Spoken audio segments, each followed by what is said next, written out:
جبرائیل امین بھی وہاں رک گئے اور حضور صلی اللہ علیہ وسلم نے ان سے کہا کہ چلو جبرائیل آگے. تو جبرائیل کہنے لگے لو دنوت انملتن، اگر میں ایک رائی کے دانے کے برابر بھی آگے بڑھ جاؤں تو اللہ کی تجلی سے میرے پر جل جائیں گے. اس سے زیادہ کی لمٹ نہیں ہے، اس سے آگے نہیں جا سکتا.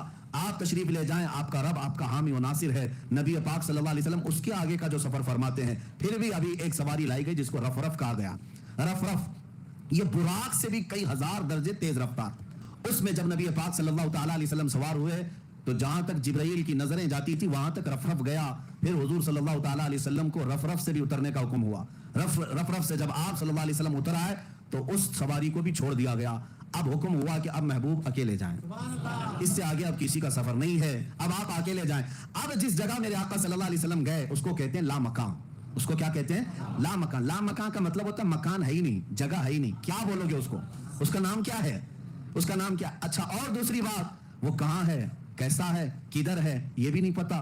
ہم یہاں ہیں تو ہمارے جہتیں ہیں، 6 جہت مشہور ہے. جہت کس کو کہتے ہیں؟ ڈائریکشنز کو. ایک سامنے، ایک پیچھے، ایک دائیں، ایک بائیں، ایک اوپر، ایک نیچے، اس کو جہت کہتے ہیں. اب رسول پاک صلی اللہ علیہ وسلم کا وہ نوری سفر یہ تیسرے مرحلے کا ہے. اب میں آپ کو بتاؤں 3 سفروں کے لیے 3 الگ الگ شان میرے مصطفیٰ کو دی گئی ہے. اب نبی پاک صلی اللہ تعالیٰ علیہ وسلم کے اس سفر میں ائمہ اکرام نے فرمایا پہلا سفر جو تھا وہ عالم بشریت کا تھا. مسجد حرم سے مسجد اقصی تک یہ عالم بشریت کا سفر تھا، بشریت کا.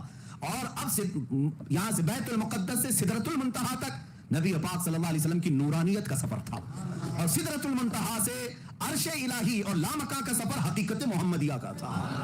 اب اس حقیقت محمدیہ کو کوئی پہچان نہیں سکتا. بشریت بھی میرے آقا میں ہے، نورانیت بھی میرے آقا میں ہے، اور حقیقت بھی میرے آقا میں ہے. اور ہر جگہ کی معراج ہوئی. ہر جگہ کی معراج کسے کہتے ہیں؟ عروج کو، بلندی کو.